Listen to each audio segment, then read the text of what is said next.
Tonight was a good night to be a big guy, or to be a guy that's returning to the ring, or to be anybody that's a fan of women's wrestling.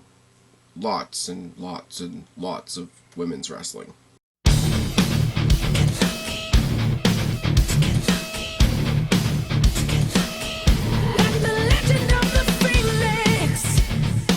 What's going on, everybody? It's your buddy, it's your pal Spaz Phoenix, the YWC Reality Check, here with your April 3rd NXT review. A little bit of house cleaning as always. Throw it up to the exclamation mark up top if you want to join the Q&A for May, or if you want to check out the new Raw 3-count series that I've been doing the past couple of weeks. All the feedback on that would be much appreciated. This week, you know, we say it about Raw all the time, we say it about SmackDown all the time. 9 times out of 10, we're going to start with a talking segment. NXT starts with a match. We hear the music of Sanity. We're missing 2 characters. We're missing Alexander Wolf, you know, conspicuous by his absence, and Nikki Cross, who's going to be involved in the Battle Royal later on. We have Killian Dane and Eric Young.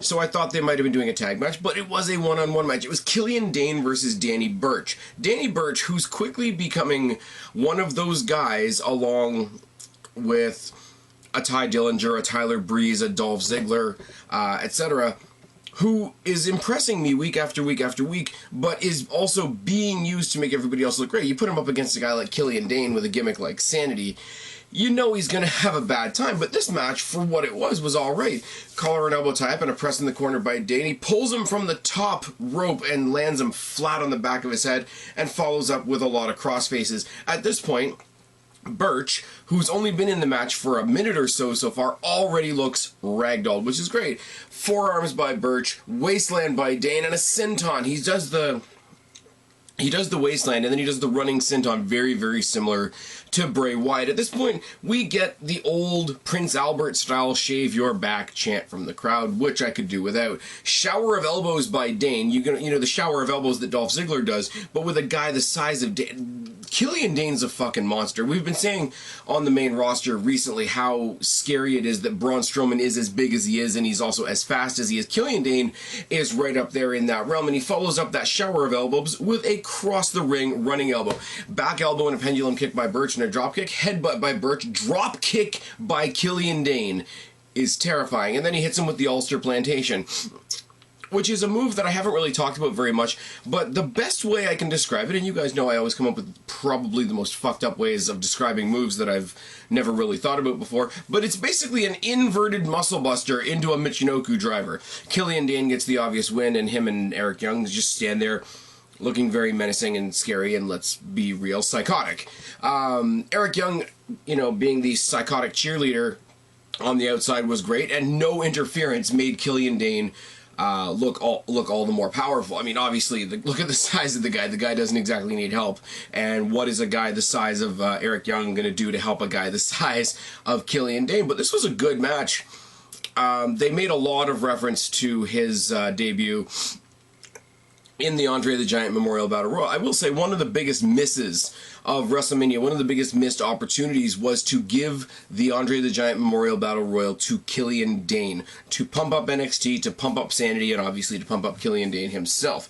Then, speaking of big guys, we had Heavy Machinery versus 2 jobbers, Ricardo Watts and Hector Kunzman. I don't really need to know their names because I don't need to write their names down in my notes because they don't do, let's see, a goddamn thing. Oh yes. Deadlift snap suplex by Otis Dosevich, double headbutts and a toss by Tucker, and then they get sandwiched. Double underhook overhead suplex by Tucker is a very, very interesting throw. It's very odd looking. Corner splash by Tucker on both men, and then Otis grabs both of the opponents, slaps them together so they're basically hugging, and picks them up and slams them as if they are one person. Heavy Machinery gets the win. They cut a kind of crazy, kind of ragged promo, basically saying everybody else has been an appetizer, we want the authors of pain, and it's time for us to eat. And they got a beef chant from the crowd, which is special. Let's just say that. In the back, DIY remind everybody that they are still doing a one-on-one, or sorry, should I say a 2-on-2 rematch for their tag team titles. We welcome Heavy Machinery to the NXT tag team division, but just a reminder, the line starts behind us. Short, sweet, and to the point. Kona Reeves is another guy who's basically out there so that other people can win. I don't remember who he fought last week, but he's out there so other people can win, let's be real. Cheap shot in a mud hole stomp by Reeves to start the match. Reeves eats a turnbuckle and they trade some shots. Multiple pin attempts by Reeves and stomps to the back. Boot by Reeves, a slap and a clothesline by Hideo Itami. Striking and kicking combinations by Itami. Daniel Bryan silly kicks in the corner by Hideo Itami. Hesitation dropkick, GTS, Itami gets the win. Let me tell you something, folks. They've been stop and start with Hideo Itami so many times. They've brought him in.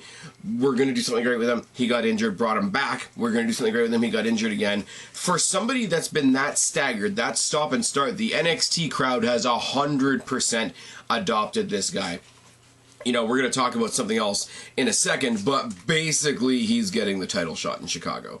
That just is what it is. We get a Drew McIntyre highlight reel mixing footage of his return with footage of him back in the day when he was the Chosen One, when he was all clean-shaven, being presented by Vince McMahon, winning tag team and intercontinental championships. So bringing the validity of his past run in the WWE without pointing out where it went, three-man band, etc. It's good. We did the Getting to Know Roderick Strong Chapter 2, which I didn't watch. I'm not going to lie. I got a phone call, did a couple of other things. I'm assuming it's good. The first chapter was good. The second chapter looks like it was the happier side of things. You can let me know down in the bottom if I'm wrong on this. But it seems like last week, Chapter 1 was his, humble, traumatic, sad beginnings. And the second half was all the triumphs and the success and the living the dream elements of his career. Now, I know he started it off before I walked away from the television by talking about his wife and their kid and that sort of thing. So it is all good. It's all on the up and up for Roderick Strong. And then it's announced in the back by William Regal, who's talking to Bobby Roode about Hideo Itami, saying that Itami hasn't really done anything. He just came back. He hasn't done anything to deserve a championship, or a championship shot, I should say. William Regal's response is, yeah, I guess you're kind of right. He hasn't really done anything to get a title shot, but I'm also really, really impressed by that Roderick Strong guy. So here's what I'll do. I'll let Roderick Strong face Hideo Itami next week in a number one contenders match on NXT, and the winner will face you in Chicago. Now, this is the third or fourth run they've taken at pushing Hideo Itami. I'm going to take a wild guess how next week is going to go. But that's for next week. The main event is the number one contenders battle royal for the number one contendership to the women's championship. Run-on sentence, Teddy Long style there.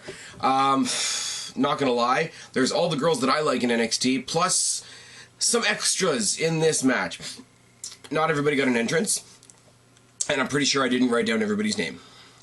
But here we go.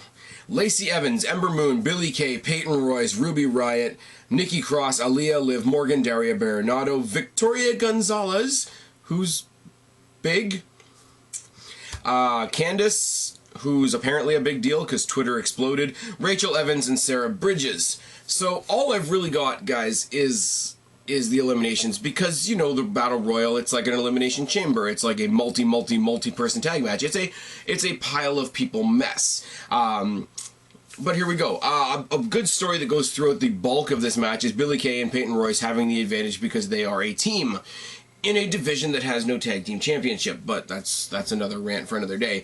Billie Kay and Peyton Royce eliminate the giant Victoria Gonzalez. Aaliyah eliminates Rachel Evans. Liv Morgan eliminates Sarah Bridges. Billie Kay and Peyton Royce eliminate Daria Berenato, who I really wish we saw more of. They had a brief push along with Ember Moon and Aaliyah, and then she just went away. I don't really get it, but that's another story. Again, for another day. Ruby Riott eliminates Kimberly Blakely. Billie Kay eliminates Candice. Nikki Cross eliminates Aaliyah, and then eliminates Liv Morgan. Ember Moon eliminates Kay, and then eliminates Royce, leaving the three realistic number one contenders in the ring. Moon, Riott, and Cross. They go at it for a little while. Everybody's a little bit crazy. Ember Moon's got the spooky, demonic, almost vampiric type of image to her, and Ruby Riott and Nikki Cross are crazy, which is why yours truly loves them. They go at it for a bit. It breaks down into basically an over-the-top rope triple threat match, when the whole match is interrupted by Asuka, who owns all three of them, and the referee basically eventually has to stop the match. And then we have a long, awkward pause, because you figure that that'll be the end of the match. The fallout of this will be next week, whatever, but it doesn't quite go that way. We have Asuka go in, do her damage, and quickly leave almost. She wasn't, but I could almost picture her skipping away the way crazy AJ Lee used to. Anyway, she leaves, she goes to the back, and the commentators are sort of sitting there saying, we're getting word in the back that she's having quite a vocal conversation with William Regal. But even then, nothing really happens right away. We see long camera pan shots of the three girls that have been taken out by Asuka. You see a long pan, especially Ember Moon on the outside, who looks like she's almost in convulsions. She's in so much pain. And the other two, Nikki Cross is basically sitting there hugging the ropes, mumbling Asuka's name, being crazy, and Ruby Riott is, you know, being Ruby Riott, I guess. Eventually, he doesn't even come out as you know, prim, proper William Regal to make a managerial announcement. He just comes out here and he's all pissed off and he says, Asuka's going to be defending that title at Chicago against all three of you. And then he leaves. It breaks that image of William Regal as this, you know, stalwart, serious, level-headed, professional manager making these exciting announcements where he just says the spite in his voice when he makes the announcement makes it all the better, because in a very good way he's got that disappointed dad voice on almost. It's like, here's all my children, none of them are getting along, you're all grounded, except it's not you're all grounded, you're all fighting each other at a pay-per-view and probably making lots of money and getting more popular. Great show tonight for the most part. I know NXT is sort of doubted upon as sort of like the indie show, and indie wrestlers typically have the stereotype of being the vanilla midgets, the little jumping beans, etc. But when you're pushing guys like Danny Burch, Killian Dane, like I say, the heavy machinery type guys, we have an influx, and they're calling out Authors of Pain, presumably in the future. You've got a lot of not cruiserweights, let's just say, getting a big push in WWE right now. I mean, even if you look at guys like, well, Shinsuke Nakamura just left, but Shinsuke Nakamura, Bobby Roode, Cien Almas, even though I don't like him at all. Drew McIntyre just came back and he's great, but he's no small guy either. It's good. It's really good. And there was way more women on this show than there is on Raw or SmackDown ever. Now, is that because they brought up a whole bunch of people that I don't know? Yeah, but it might be that we're getting more of these women in the future. I know, as I say, Victoria Gonzalez, I read a thing about on WWE.com a while ago, just, she's big. Yay, so she's the women's division. Big show. Rachel Evers, obviously related to Paul Ellering. Sarah Bridges is somebody, apparently Candice LeRae on the indies. Somebody help me out with that one. Lacey Evans, I'm still not sure about her gimmick. But like I say, Ember Moon, Billie Kay, Peyton Royce, Ruby Riott, Nikki Cross, Aaliyah, Liv, you guys all know I've got a soft spot in my heart for Liv Morgan. Daria Baronato, I wish we saw more of. Everybody made their spots tonight. It is kind of unfortunate that it was in a battle royal and not something a little more definitive, but I guess they don't want to do too many tournaments before the actual network tournament that they're doing soon. It just keeps being promised as soon. There's no dates or anything like that set up yet. But this was a good show. Built the tag division, built towards the world title, built towards the women's title. We're going to get a fatal four-way, which is fine, I guess. Sanity is going to do something. I hope Killian Dane just takes on somebody else big. I would love to see Eric Young and Killian Dane take on the Authors of Pain, but I don't think that's happening right now. Really questionable as to why Alexander Wolf wasn't out there with them. As I said, Nikki Cross had her own match to worry about, so I get that. But just being the two of them was a little... Either they got rid of him like they did with Sawyer Fulton, or he's injured, or something that we'll hear about later. But Eric Young, Killian Dane make a great team. As I said, the rest of the show was pretty damn fun, and it was a pretty good grab bag. It was a pretty good variety type show. Not much else I can say. I've been Spaz, your YWC Reality Check. Subscribe up there, talk down there, start a conversation. Keep all these conversations going. Don't be a stranger. I'll talk to each and every last one of you later, but for right now, I am tagging out. Bye, guys. Freak